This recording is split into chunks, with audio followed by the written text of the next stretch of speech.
la spalletta di questo ponticello che è caduta a novembre dell'anno scorso. Da allora sono rimaste 2 transenne, un bel filo bianco e rosso, un bel nastro bianco e rosso, e non si è provveduto a fare nulla. Nei giorni scorsi la protesta per la situazione del ponticello di Viale 4 Novembre, angolo con vicolo Bivio Motta. Siamo a 2 passi dalle mura cittadine di Treviso ed accanto alla casa di riposo Zalivani. La spalletta è crollata da 10 mesi e la recinzione provvisoria tale è rimasta. Alle lamentele dei residenti risponde il sindaco di Treviso Mario Conte. C'è stato un problema con la ditta che era stata aggiudicataria di questo intervento, che non ha fornito i nuovi parapetti, quindi stiamo procedendo con la risoluzione del contratto.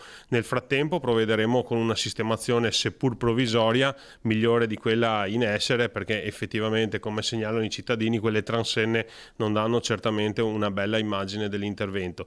Chiedo di avere un attimo di pazienza, purtroppo i percorsi burocratici sono obbligatori, quindi adesso risolveremo il contratto con la ditta che era stata individuata e procederemo col nuovo ordine per poter installare i nuovi parapetti.